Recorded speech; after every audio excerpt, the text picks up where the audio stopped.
Have you ever felt that something changed after your life started getting better?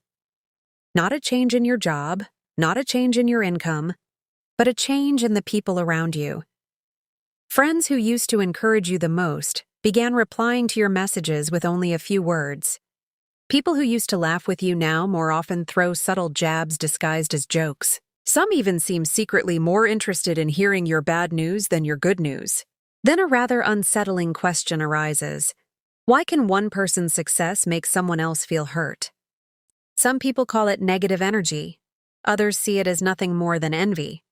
But if we dig deeper, psychology actually offers an explanation that is far more fascinating than simply saying that some people do not like seeing us happy. What is truly wounded is often not your success.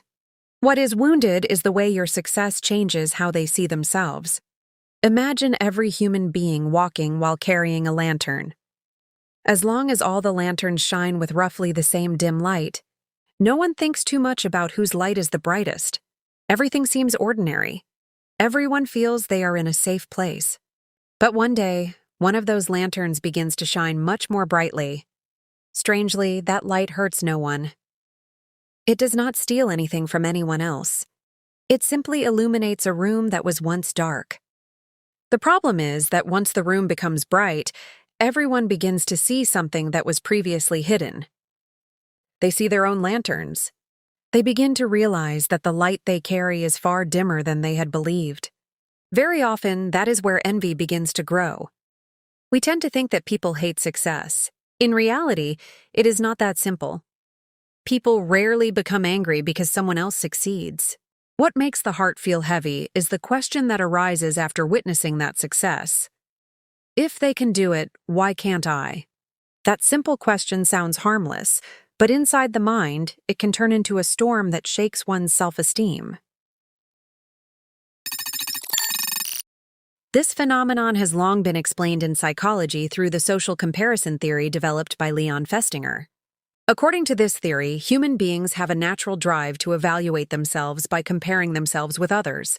We want to know whether we are good enough, smart enough, successful enough, or meaningful enough. And to answer that question, the brain searches for a comparison. Interestingly, that comparison is almost never someone who is very far removed from our lives. We rarely compare ourselves to billionaires living in other countries. We rarely envy scientists we have never even met. We are much more likely to compare ourselves to classmates, siblings, neighbors, coworkers, or people who began their journey from almost the same starting point. Why? Because they feel like another version of ourselves. A famous actor may seem like a star shining far away in the sky. Beautiful to look at, but too distant to become a standard for our lives. But an old friend who once sat beside us in class and now has a brilliant career, a dream home, or a life that seems more established, feels different. They are no longer just another person. They become a mirror. And sometimes, a mirror is far more painful than reality. Not because the mirror is cruel. Not because its reflection is wrong. But because it reveals something we have been trying to ignore all along. Now imagine a cracked mirror. Two people stand before it and see the same reflection. The first person smiles. They see inspiration. They say, if they can do it, maybe I can too. The second person feels discouraged instead. They see their own failure. They say, if they succeeded, then I really have fallen behind. The reflected image is the same. The only difference is the crack in the mirror. That is how success works in human relationships. Your success does not automatically create envy. It simply reflects the inner condition of the person looking at it. That is why two people can react so differently to the exact same achievement. Some genuinely feel happy for you. Others secretly hope it is only temporary luck. Even more surprisingly, neuroscience has found that envy is not merely a feeling we imagine. Brain imaging studies show that when someone experiences envy, certain regions of the brain associated with social pain become active. The brain treats envy almost like an emotional wound. It may not bleed, but it is enough to make someone restless, lose sleep, and even change the way they treat other people. Then the research uncovered something even more surprising. When the person who is the source of someone's envy experiences failure, the reward center in some people's brains actually becomes more active. This phenomenon is known as Schadenfreude, the feeling of satisfaction that arises when someone perceived as superior experiences a setback. It may sound cruel, but in reality, this mechanism reveals just how complex the human brain truly is. Imagine someone who constantly feels overshadowed by another person. Every time they see that person's achievements, their self-esteem feels threatened. Then, when the person they envy finally experiences failure, that threat briefly disappears. The brain receives a signal that the gap between them has narrowed once again. That sense of relief is then interpreted as satisfaction. Perhaps now we are beginning to understand why bad news often spreads much faster than good news.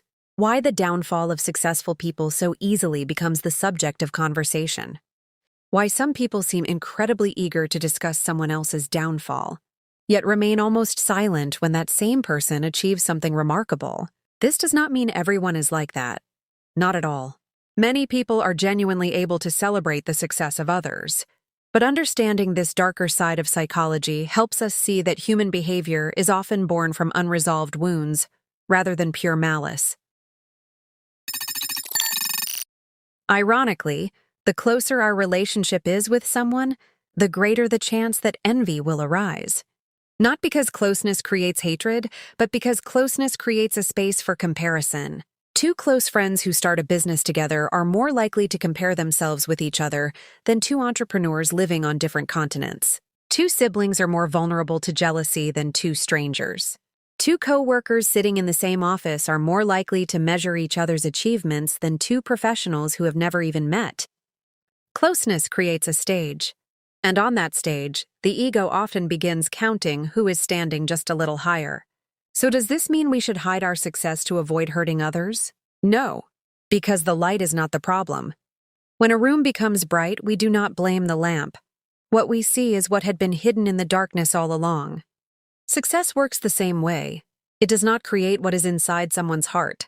It simply makes it more visible. Someone who is at peace with themselves will see your success as hope. Someone who is still at war with themselves will see your success as a threat. That difference is not born from what you have achieved, but from the story they tell themselves every single day. Perhaps this is the hardest lesson to accept as life begins to improve. Not everyone will cheer for you. Not every smile means happiness. Not every round of applause comes from sincerity. Yet at the same time, we also do not need to respond to envy with arrogance. We never truly know what burdens other people are carrying. Perhaps what they need is not proof that they have lost, but an opportunity to make peace with themselves. And if one day you feel that some people begin to drift away as your life improves, do not rush to believe that you are the cause of it all. Very often they are not fighting against you.